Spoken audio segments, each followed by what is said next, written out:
په دې خبرو پوه شو. نو اوس شهادت چې طالب تا تراشی نو ته به دا شہادت څنګه پر کوي. جیسا کہ ہم سب جانتے ہیں کہ رؤیت ہلال سے متعلق علم فلکیات کے دو حصے. پہلا حصہ چاند کی شکل، افق پر اس کے مقام، چاند کے طلوع غروب کے اوقات اور چاند کے افق پر رہنے کی مدت وغیرہ جیسی معلومات پر مشتمل حصہ بالکل قطعی اور یقینی ہے. اس میں ماہرین فلکیات کا باہم کوئی معتد بھی اختلاف بھی نہیں ہوتا، جبکہ نئے چاند کے نظر آنے یا نہ آنے سے متعلق ماہرین کے متعین کردہ مختلف معیارات ضمنی و غیر یقینی ہے. ہر ماہر چند سو یا چند ہزار افراد سے حاصل شدہ معلومات کی بنیاد پر امکان رؤیت ہلال کا کوئی معیار وضع کرتا ہے، جو ظاہر بات ہے کہ پوری دنیا کے تمام انسانوں کے لیے ہر جگہ اور ہر زمانے میں حجت نہیں بن سکتا. خود یہ ماہرین بھی اپنے وضع کردہ معیار میں نئی حاصل ہونے والی معلومات کی بنا پر ترمیم بھی کرتے رہتے ہیں اور دوسرے ماہرین کو دعوت فکر بھی دیتے رہتے ہیں. الغرض چاند کے طلوع غروب، شکل، مقام اور افق پر رہنے کی مدت سے متعلقہ علم الفلکیات کی معلومات تو قطعی اور یقینی ہیں، جبکہ امکان رؤیت ہلال کے مختلف معیارات غیر قطعی غیر یقینی ہیں. لہٰذا اگر ہم قطعی معلومات سے استفادہ کرتے ہوئے آنکھوں سے چاند دیکھنے والوں کی جانچ پڑتال کریں تو یقیناً ہم ایک ایسے بہترین نتیجے تک پہنچ جائیں گے جو تمام شرعی اور فنی تقاضوں سے مبرہن ہونے کی بنا پر انشاءاللہ تقریباً پوری دنیا کے لیے قابل قبول ہوگا. واللہ الموفق وهو المستعان. علم فلکیات کی وہ یقینی معلومات جن کی طرف اوپر اشارہ کیے گئے، ان کا حصول اور ان کی بنیاد پر آسمان پر موجود اجرام سماویہ بالخصوص سورج اور چاند کی حقیقی تصاویر کا حصول اس زمانے میں کوئی مشکل نہیں، انتہائی آسان بات ہے. کمپیوٹر کے ذریعے یہ معلومات چند لمحوں میں حاصل کی جا سکتی ہے. فلکیات کی انہی قطعی معلومات اور کمپیوٹر کے استعمال سے ہم شہادت کو پرکھنے کے لیے ذیل میں انتہائی جامع اور انتہائی آسان طریقہ لکھ رہے ہیں. ہر علاقے میں چاند کی شہادتیں قبول کرنے کے ذمہ دار حضرات اپنے سامنے ان معلومات اور تصاویر کو رکھے تو ان کی مدد سے گواہوں کی گواہی کو بآسانی پرکھ کر فیصلہ کر سکتے. دا معلومات ځان ته مخې ته مهرباني وکړي او د دې معلوماتو بنیاد د سړي گواہی معلوم ہوگا چې د ظاہر نہ خلاف نہ ہو کنه. سب سے پہلے دیکھا جائے کہ گواہ جس علاقے سے آیا ہے وہاں رؤیت ناممکن تو نہیں تھی. دغه د علاقے حالات معلوم کا د په علاقے کی د سپوږمۍ پوزیشن سو، یعنی تمام ماہرین کے ہاں اگر ناممکن ہے تو اس کی گواہی لینے کی ضرورت ہی نہیں. ټول معیارات د دوی چیرې نشي لیدل، هلته قابل د رؤیت نه ده، بیا د دا گواہی نظر انداز کا، بیا د نه څه غلط فهمي شوې ده. اگر امکان ہے ممکن وی هلته نو بیا دې سي پرېږدم رد کوئ ما بیا نور ولټوه. تو پھر گواہ سے سب سے پہلا سوال وقت کے بارے میں ہوگا، یعنی اس سے پوچھا جائے کہ اس نے جان کس وقت دیکھا. چونکہ قاضی صاحب کو اس علاقے کے سورج اور چاند کے غروب کے اوقات پہلے سے معلوم ہوں گے، اس لیے وہ بآسانی یہ اندازہ لگا لے کہ گواہ صحیح کہہ رہا ہے یا کسی غلط فہمی یا غلط بیانی میں مبتلا ہے. اس جو سڑے قاضی نہیں نو اغت تدری سے اختیار دے. اگر وہ سڑے دے کمیٹے اور دے ذمہ شي حکومت د طرفنا د با اختیار خلقوں اور اختیارات ملاو شي او چې پوي بنو بیا مې چل کوي. تو اختیارم پکار دے او علمم پکار دے چې پور سره ٹھیک ده. زموږ په ذیلی کمیټو کې دنیا د خدای کسان په ګناسي یو قسم په دې شود بود باندې پوه شوې د خپل علم په خپل جنازه ایستل دي کنه، خپل علم په خپل سپکول دي، خپل هغه معیارات تبا کول دي. د عدم علم په بنیاد به څه فیصله وکړو؟ فیصلے ہو دا علم په بنیاد کی، دا پوئی په بنیاد کی.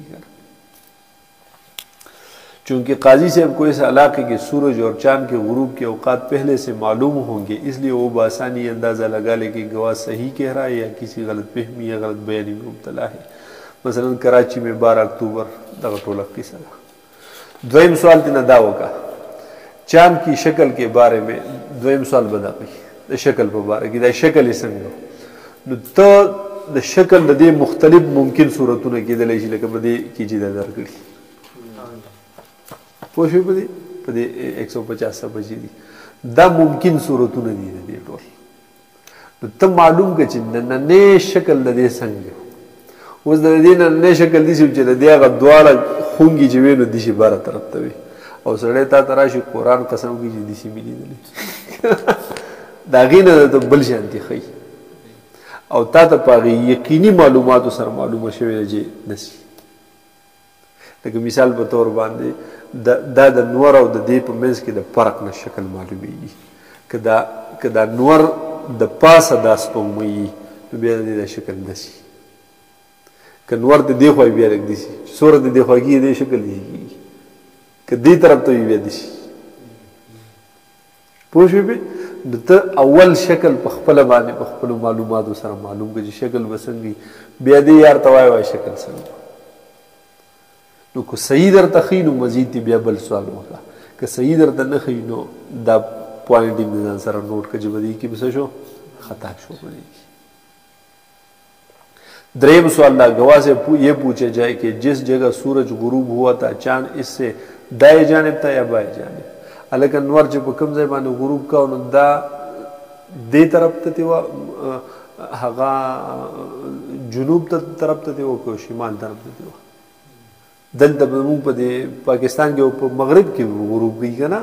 دې هغه مغرب دغه طرف دی زموږ چې کومه قبله ده دغه طرف ته نو تاسو ته وګورئ چې کوم جانب ته خي طرف ته دی او چپ طرف ته دی نو دته خي طرف ته او دا یار چپ طرف وي یا د چپ طرف ته د خي طرف وي نو بیا خطا کیږي کنه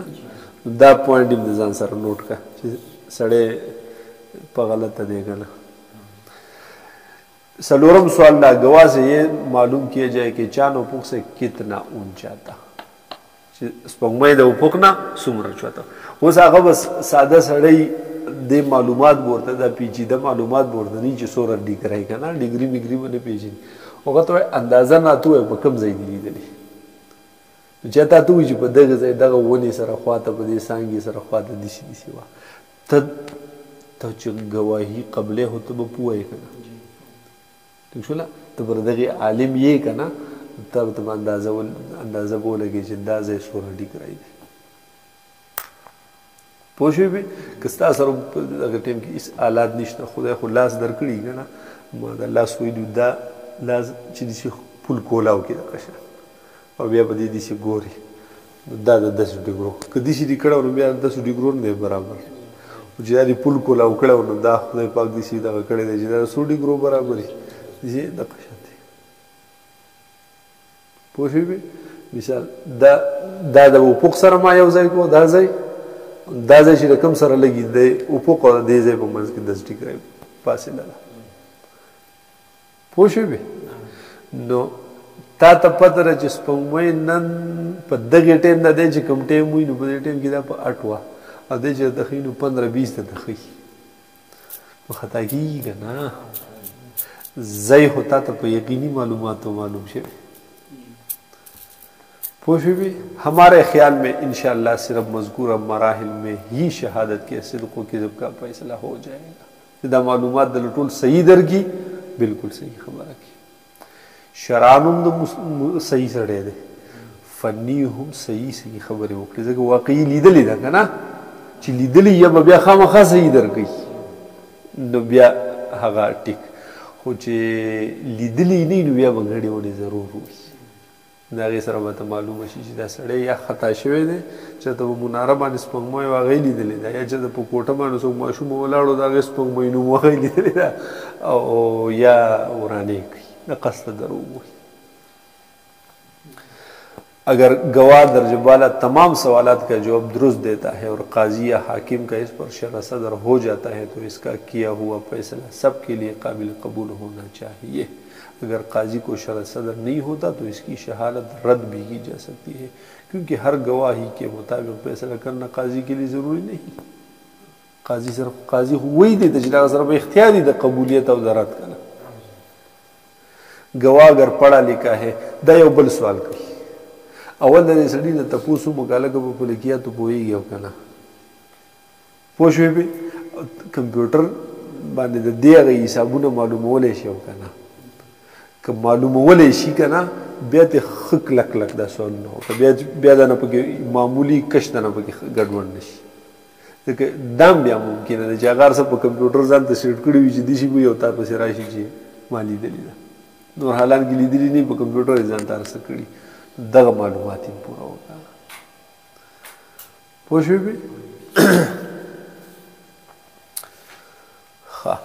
بل په دې فلکیاتو په دې فن باندې چې دا جانچ پنی پړتال تکې نو په دې باندې بعضې خلک هغه اعتراض کوي دغه وایو که بس کوو دی صحیح انشاءالله دا په یو اعتراض دی بیا د دې نه تحقیقي جواب هم ورکوي الزامي جواب دې هم ورکوي